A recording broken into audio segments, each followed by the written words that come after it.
నమస్తే, welcome to our channel. నేను మీ పద్మావతి. ఈరోజు మనతో పాటు ప్రముఖ ఆధ్యాత్మికవేత్త మరియు జ్యోతిష్య బ్రహ్మ వాస్తు జ్యోతిష్య పండితులు బ్రహ్మశ్రీ ఉమామహేశ్వర సిద్ధాంతి గారు ఉన్నారు. మరి ఆయనతో మాట్లాడి ఏప్రిల్ నెల రాశి ఫలితాలు ఏ విధంగా ఉన్నాయనేది తెలుసుకునే ప్రయత్నం చేద్దాం. మరి మీరు కూడా చూసేయండి. నమస్కారం గురువుగారు. గురువుగారు, సింహరాశి వారికి ఏప్రిల్ నెలలో ఎటువంటి ఫలితాలు కనిపిస్తున్నాయి, దాంతోపాటు ఎటువంటి జాగ్రత్తలు తీసుకోవాలంటారు వీరు?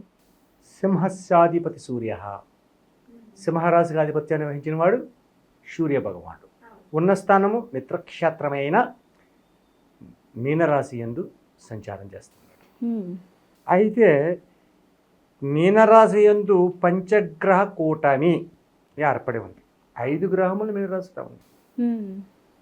9 గ్రహముల్లో 5 గ్రహములు మీనరాశిలోనే ఉంటే ఇంకేమున్నది? ఇంకా మిగిలిన 4. అయితే మీనరాశి నందు ఏ గ్రహ దృష్టి ఉందయ్యా? కేతుగ్రహ దృష్టి ఉంది. మీనరాశి యందు కేతుగ్రహ దృష్టి ఉంది. కేతుగ్రహంలో ఎవరున్నారు? మీనరాశిలో ఎవరున్నారు? రవి ఉన్నాడు అనుకున్నాం. రవి సింహరాశికి ఆధిపత్యాన్ని వహించిన వాడు రవి ఉన్నాడు. కాబట్టి ఈ సింహరాశి వారికి ఈ యొక్క మాసము యందు వాహన ప్రమాదాలు సంప్రాప్తం అవడానికి అధికంగా కనపడుతుంది. ఓకే.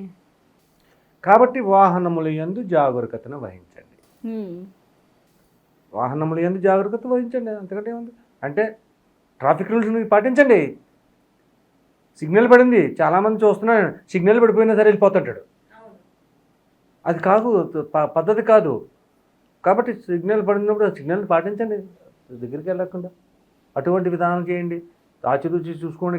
వెనక ముందు వాహనాల ప్రమాదాలు ఎంత జరుగుతాయి, జాగ్రత్తగా ఉంటుంది.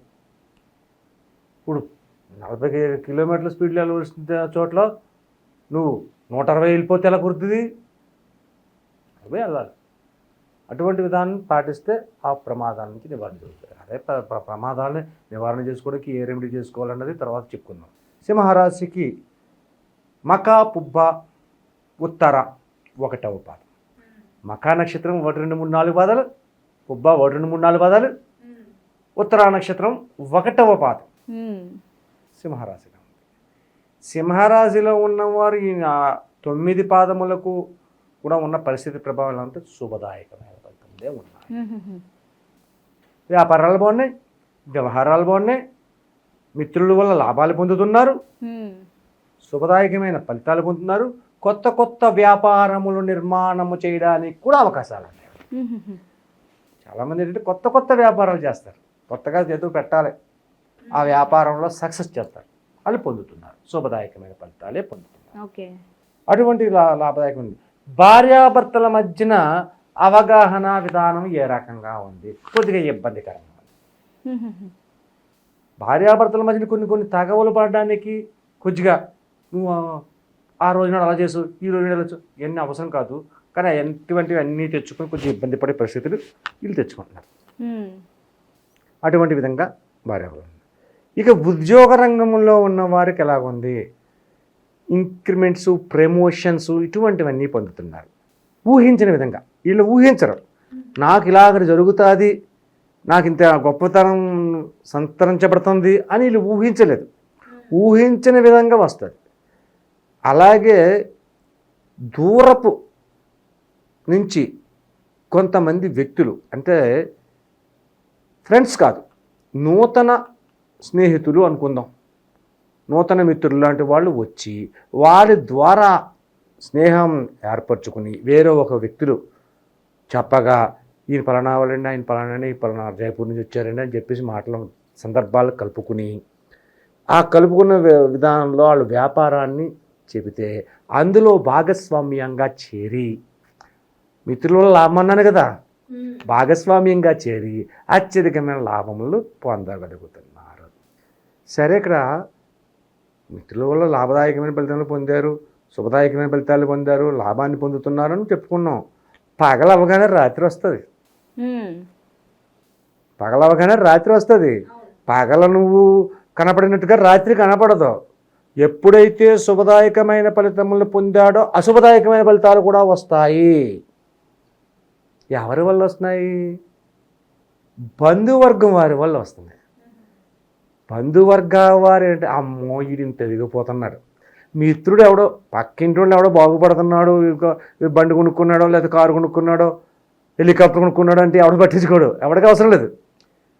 ఈ బంధువర్గం వాళ్ళు ఉంటారు, వీడు మొన్నటిదాకా ఏం చేసేవాడు ఇట్లా ఎదిగిపోతున్నాడు ఎట్రా అని అసూయ. అటువంటి విధానంలో ఈ సింహరాశి వారికి నష్టదాయకమైన కష్టదాయకమైన ఫలితాలు పొందుతున్నారు బంధువర్గం వాడి వల్ల. కాబట్టి జాగ్రత్తను వహించుకోవాలి. అయితే గురువు గారు ఇప్పటి వరకు ఏవైతే కొన్ని కోర్టు కేసుల్లో నలుగుతూ ఉంటారు, లేకుంటే స్టాక్ మార్కెట్లు పెట్టాలి అని అనుకున్న వారు, ఇప్పుడు ప్రెజెంట్ స్టార్ట్ చేయాలనుకున్న వారికి వీరికి ఏ విధంగా ఉంటుందంటారు అసలు చూస్తే? ఈ యొక్క మాసము యందు శుభదాయకమైన వ్యవహారాలకి, పెద్ద వ్యవహారాలకు వెళ్ళకూడదు. సింహరాశి వారికి కొత్త వ్యాపారాలు వస్తాయి, చేస్తారు అన్నారు, అది రైటే, చేస్తున్నారు. ప్రస్తుత కాలంలో ఉన్న గ్రహ సంచార విధానముల్లో యోగదాయకమైన స్థితిగతులు ఉన్నను కూడా ఈ యొక్క మాసమయందు శుక్రమూఢమితో కలిగి ఉన్నందువల్ల శుక్రమూఢములో ఉన్నవారు వివాహాలు చేయకూడదు. శుక్రుడు అంటే మూఢమి అంటే హస్తగతుడు అయ్యాడు, శుక్రబలం క్షీణించింది. శుక్రబలం క్షీణించితే ఇంకేం చేస్తాడు, ఎవడో చేసినాను, గృహప్రవేశములు చేయరాదు, గృహములు కొనరాదు, అలాగే వివాహాలు చేయరాదు, నూతన కట్టడాలు పనికిరాదు, ఇవన్నీ ఆగిపోయినాయి కదా. అన్నీ ఆగిపోయినా ఏది చేసినా చేయకపోతే ఇది ఆగదు. ముందు కావాలి కదా, దానికి ఏదో ఒక వ్యాపారం చేయాలి కదా, వ్యవహారాన్ని నడపాలి కదా. ఆ వ్యవహారాన్ని నడిపే దాంట్లో శుభదాయకమైన ఫలితములు ఈ సింహరాశి వారికి పొందుతున్నారు. ఆరోగ్య విషయంలో తీసుకోవాలి. ఇక్కడ ఈ సింహరాశి వారి ఆరోగ్య విషయంలోకి వచ్చేసరికి ఏమైంది, నష్టదాయకమైన స్థితి వచ్చింది. హృదయ తత్వానికి సంబంధించి హార్ట్ అటాక్లు రావడానికి సంప్రాప్తమయ్యే విధానాలు ఎక్కువగా కనపడుతున్నాయి. కాబట్టి తస్మాత్ జాగ్రత్త. ఆరోగ్య వ్యవహారం ఎలా ఉంది. కోర్టు వ్యవహారములు అని అన్నాను కదా, కోర్టు వ్యవహారములలో సింహరాశి వారికి శుభదాయకమైన ఫలితములు పొందుతున్నారు. ఈ అనుకూలవంతమైన తీర్పులు వస్తాయి. ఎన్నాళ్ళ నుంచో ముక్కుతా అలా కూర్చుని పోయిన కేసుని రేపు వాయిదేస్తున్నాం, ఇల్లుని వాయిదేస్తున్నాం అని చెప్పి అనుకున్న దానికి కూడా సత్వర నివారణ పొంది శుభదాయకమైన ఫలితములు సింహరాశి వారికి అవగాహన జరుగుతుంది. అయితే గురువు గారు కొంచెం ఏదైతే మీరు అన్నారు యాక్సిడెంట్లు జరిగే అవకాశాలు ఎక్కువ ఉన్నాయి వీరికైనా మొదట్లో చెప్పారు కదా, మరి ఇటువంటి మిశ్రమ ఫలితాలు అన్నిటి నుంచి కూడా బయటపడాలి అంటే ఎటువంటి పరిహారాలు చేసుకోవాలి అసలు సింహరాశి వారు? ఈ యొక్క సింహరాశి వారికి ఆదిత్య హృదయము అని ఉంటుంది. ఆదిత్య హృదయాన్ని చదవండి. ప్రతిరోజు ఉదయకాలనే లేవండి, శుభ్రంగా తలస్నానం చేసిన తర్వాత ఆదిత్య హృదయాన్ని చదవండి. ఆదిత్య హృదయాన్ని చదివి ఒక సూర్య నమస్కారాన్ని చేయండి. సూర్య నమస్కారాన్ని చెయ్యమన్నాం కదా అని చెప్పేసి లోపలికి వెళ్ళి ఏదో చేతులలాగా ఆడించేస్తారో అది కరెక్ట్ కాదు. సూర్యునికి నమస్కరించే విధానంలో చేతులు రెండు ఇలాగ పైకి వెత్తాలి.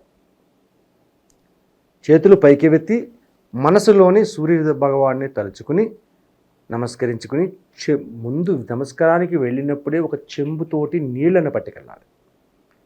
చెంబుతో నీళ్లను పట్టుకెళ్ళి ఆ నీళ్లు కింద పెట్టి సూర్య నమస్కారాన్ని చేసి ఆ తదుపరి వంగుని రెండు చేతులు అరచేతులు రెండు భూమికి ఆనించి అవి కళ్ళకు అద్దుకుని నమస్కరించి భూమాతకు కూడా నమస్కరించాలి. నమస్కరించిన తర్వాత ఈ చెంబులో ఉన్న నీళ్లను కుడి చేతిలోకి పోసుకొని ఇలాగా 3 లైన్ల కింద పోయాలి.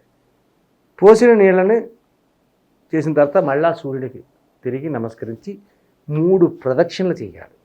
ముమ్మారు దాని చుట్టూగా ప్రదక్షిణలు చేసి మనసులో ఉన్న ఆలోచనలు ఏవైతే ఉన్నాయో, కోరికలు ఏవైతే ఉన్నాయో ఆ నమస్కారం సూర్యుడికి నమస్కరించాలి.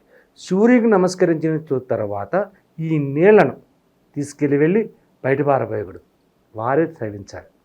మిగిలిన నీళ్ళను ఆ నీళ్ళను సేవించుకోవాలి. ఆ తర్వాత ఆలయానికి వెళ్ళండి, విష్ణు ఆలయానికి వెళ్ళండి, శివాలయానికి వెళ్ళండి, ఎక్కడికి వెళ్ళినా పర్వాలేదు. ఏ దేవాలయానికి వెళ్ళినా లేకపోతే అమ్మవారి గుడికి వెళ్ళినా ఎక్కడికి వెళ్ళినా నష్టదాయకమే కదా. ఏ దేవుడినైనా పూజించడానికి అర్హత కలిగి ఉంటారు. అయితే ఆ రోజు నాడు గోధుమ రవ్వ అనేది ఉంటుంది. గోధుమ రవ్వతో చేసిన లడ్డు చేస్తారు. గోధుమ రవ్వతోటి లడ్డు చేస్తారు. ఇంట్లో ఆడవారు ఈయన చేస్తున్నారు, మగవారు ఇలా చేసుకున్నారు అనుకోండి, ఇంట్లో ఉన్న ఆడవారు శుభ్రంగా గోధుమ లడ్డుతోటి చేసి, రవ్వ లడ్డు ఏదో అంటారు దాన్ని, అందులో శుభ్రంగా చేసి ఆ రవ్వ లడ్డుని దేవుడికి మీరు వెళ్ళిన ఆలయంలో నివేదన చేసి 11 మంది తక్కువ కాకుండా 11 మందికి తక్కువ కాకుండా ఆ రవ్వ లడ్డుని పంచాలి. ఉదయకాలాన్ని పంచిన తర్వాత సాయం సంధ్యా సమయం అవుతుంది. సాయం సంధ్యా సమయం అయిన తర్వాత మళ్ళా శివాలయానికి వెళ్ళాలి. శివాలయానికి వెళ్ళి శివుడికి నమస్కరించుకుని అక్కడ ఉన్న యాచకులు ఎవరైతే ఉంటారో ఆ యాచకులకు మీకు తోచిన, ఇంట్లో తయారు చేసిన స్వీట్ అక్కర్లేదు, బయట కొన్నది ఒక పసుపు రంగు వర్ణం కలగాలి. పసుపు రంగు వర్ణం అంటే బూందీ లడ్డు ఉంటుంది. ఆ బూందీ లడ్లు ఓ 1/4 కేజీ 1/2 కేజీ కొనండి, పట్టుకెళ్ళండి. ఓ 2 రూపాయలు 3 రూపాయలు 5 రూపాయలు ధనం తీసుకొచ్చి ఆ లడ్డు 2 రూపాయలు ఇటు ఒక్కొక్కరికి 11 మందికి తక్కువ కాకుండా, ఇక్కడ కూడా 11 మంది తక్కువ కాకుండా పెట్టాలి. అది పంచాలి. పంచిన తర్వాత ఇంటికి వచ్చి శుభ్రంగా ఆ రోజునాడు కింద పడుకోకలేదు, మామూలు మనసు మీదే పడుకోవచ్చు, తప్పేం కాదు. ఆ రకమైన రెమెడీని ఆచరించాలి. ఈ ఆచరిస్తే 11 విధములైన రవ్వ లడ్డూలు, 11 విధములైనటువంటి లడ్డు ప్రసాదాన్ని ఎప్పుడైతే పంచడం జరిగిందో ఈ యొక్క విధానాల్లో శుభదాయకమైన ఫలితాలు పొందడం అనేది జరుగుతుంది. కాబట్టి 11 మందికి పెట్టాలి, 11 కంటే తక్కువ ఉండకూడదు. 11 అన్నాం కదా అని చెప్పేసి 11 మంది కాకుండా 22 మంది పెట్టండి, 22 44 మంది పెట్టండి, తప్పులేదు, పెంచవచ్చు, ఎంతైనా పెంచవచ్చు.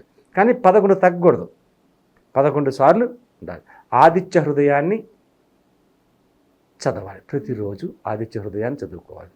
అయితే ఆదివారం నాడు ఈ యొక్క లడ్లు శివాలయ దర్శనము, లేకపోతే రామాలయ దర్శనము, లేకపోతే వెంకటేశ్వర స్వామి దర్శనము, పూజ వెంకటేశ్వర స్వామి దగ్గరికి వెళ్తే అష్టోత్తర పూజ చేయించండి కృష్ణతులసి ఆకులతోటి. రామాలయానికి వెళితే శుభ్రంగా అష్టోత్తర పూజ చేయమనండి, చేస్తారు. శివాలయంలోకి వెళితే అభిషేకం చేయించండి. మల్లెపూలు దొరుకుతాయి, ఏప్రిల్ నెల కాబట్టి మల్లెపూలు దొరుకుతాయి. మల్లెపూలతో ఒక దండ చేసి వచ్చిన దండ ఆ శివాలయానికి వేయండి, సంపూర్ణమైన ఫలితాన్ని పొందగలుగుతారు.